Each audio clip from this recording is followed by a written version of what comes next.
Hey, I'm going to talk you through MyFitnessPal, just logging in and signing up, and some of the features you can use. So if you go into the App Store and just in the search button, just type MyFitnessPal.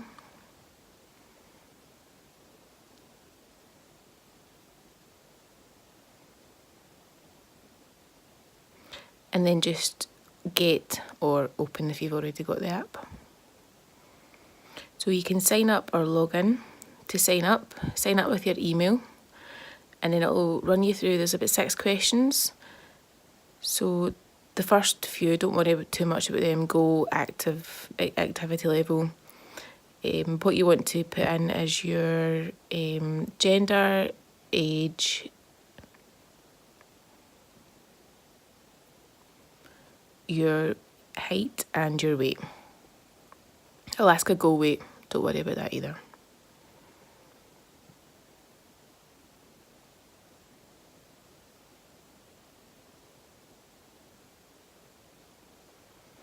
And then what is your weekly goal?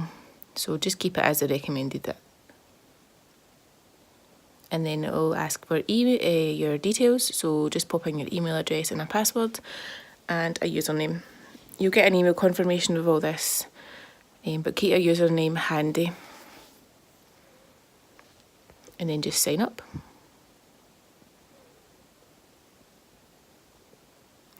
If you've already got it, just go to login, just at the very start. Just pop in your password. To add a friend, you go to the More tab at the bottom and go to your profile, and it will show your list of friends. So if you go in there and then in the top right hand corner tick the plus box and just add a friend through username and email. So you pop in that username, your name, and a message if you want to, and then just click on the top right hand corner.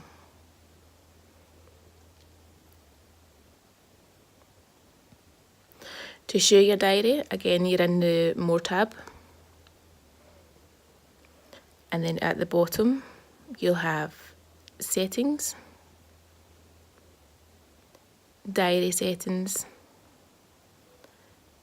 diary sharing, and you want to have it set for friends only.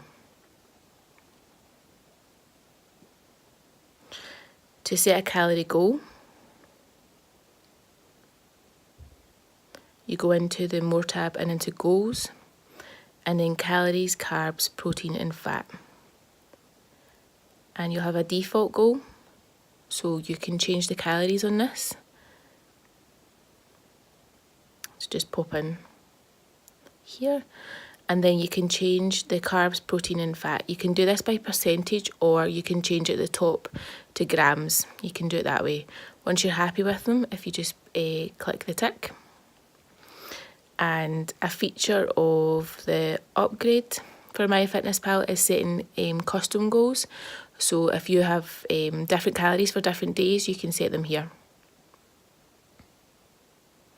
And again, you can just change your carbs, protein and fat to whatever values you want.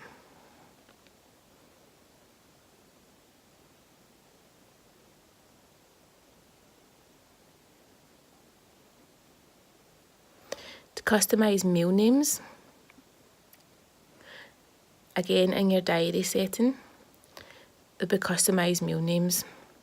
So I think the default for MyFitnessPal is just meals 1 through 6, but you can change these to however you want.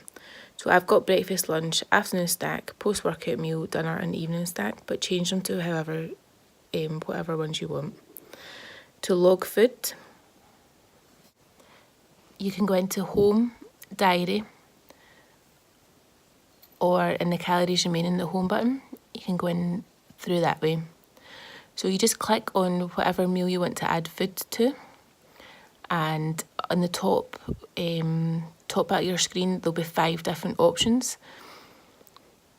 So in recent and frequent, the more you put in to MyFitnessPal, the more information there'll be. So the things that you put in all the time will come up here, so it gets easier.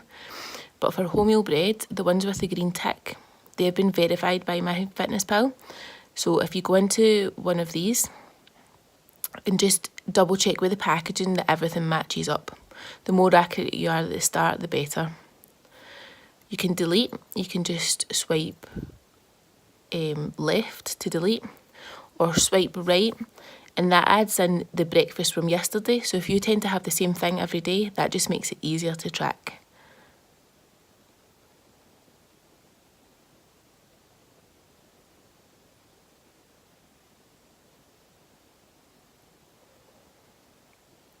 You can add a meal. So from a different day, you can add that in from yesterday. That's, again, it's just an easier way to track if you're having the same thing. And you can also copy and paste, copy to date. So if you click into that, and then you can change that for tomorrow. So if you're going to have tonight's dinner for tomorrow's lunch, you can pop that in there, and that'll just go into tomorrow's tracking. So again, just an easier way of keeping track. You don't have to track the same thing twice. When you're logging food that's cooked or uncooked, just be aware that the values can change a little bit.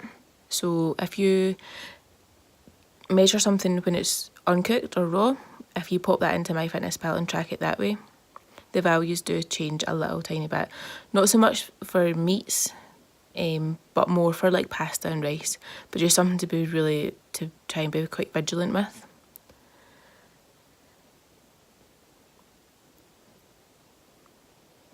Also, there is quite a lot of options.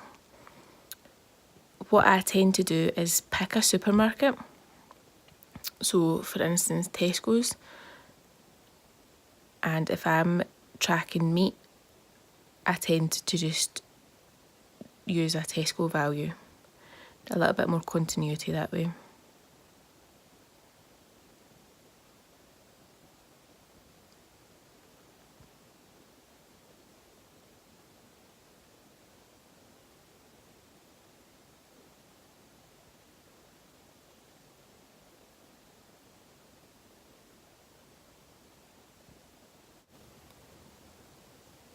To track progress, on the bottom there's a progress tab. You go into that and you'll have options for different values. So to track your weight, if you pop your weight in, you can change the date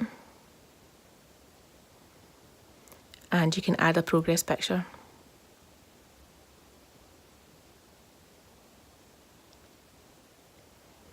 Once you've did all that, you pop the wee tick. You can change the value range, so the date range, 2 months, 3 months, 6 months, a year, and it just shows you a graph of your progress. And with your progress pictures, you can compare them. So once you click into one, and then there's a wee double tab there that just puts them side by side. You can also track steps, neck, waist and hips measurements as well. This is a feature that you can use to create foods that aren't in MyFitnessPal. So if you've got a ready meal or a meal that you've got the values for that's not listed. So what you do is just go into wherever you're going to be eating the meal and go to My Foods. Create a food. And then just popping in the brand name. So I'm tracking a prep kitchen meal. A brief description of what the meal is.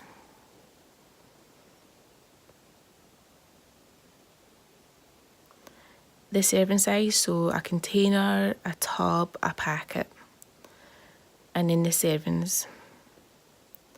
And then in the nutrition facts, just try to fill this in as much as possible. So bare minimum, calories, carbs, protein and fat. But if you've got any other values in the back of the packaging, pop that all in. And then once you've did that, you're just clicking on the tick at the top right hand corner.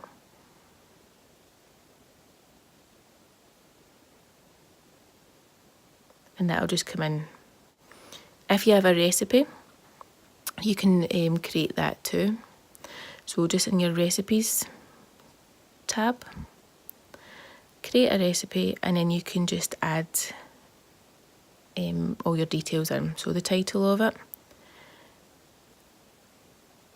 how many servings the recipe has,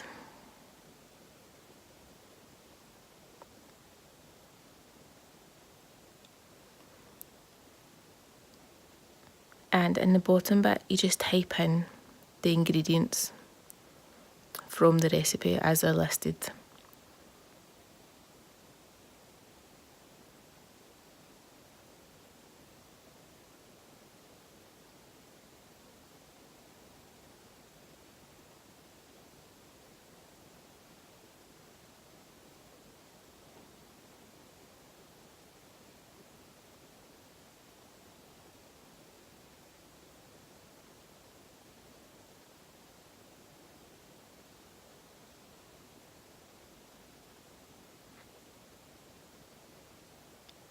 Once you've done that, you just go to the next tab and it'll match up the ingredients. What you do now is you just go through each one and just make sure that the values match up with the serving.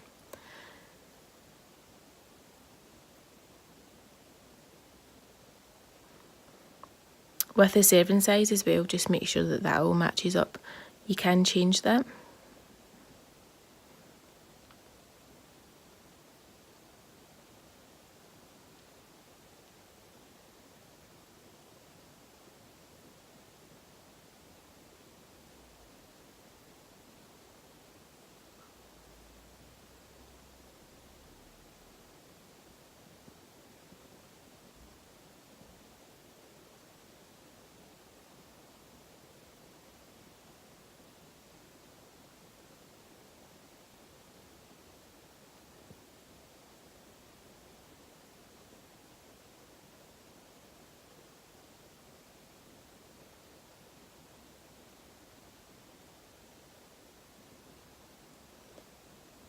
You can delete just by swiping left, and then you can add it in again.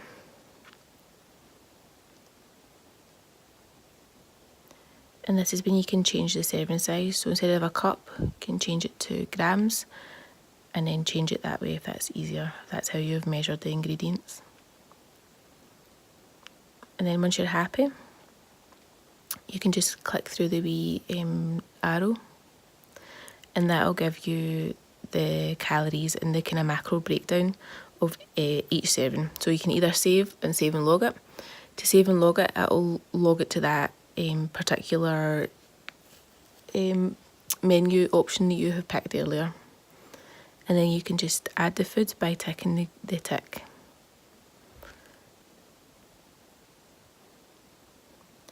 And then it will always come up in your recipes now because you've saved it. So you can just go back in there if you're going to have it at a different time. And again, just to log it, just picking the tick. MyFitnessPal also offers a breakdown of all your macros and nutrients. So if you go into your diary, and then this is your nutrients. So you have a day view or you have a week view, and it just shows you the different values. In your calories section, it breaks down your calories from all your meals. And you can flick through different days. Again, you can change that to a week view, and it shows where you're getting your most calories from, your daily averages, default goals, food's highest in calories, so you can kind of work your way through.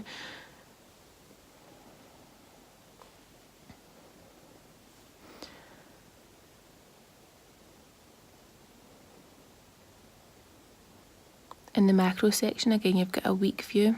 It just shows you a breakdown of your carbs, fats and proteins.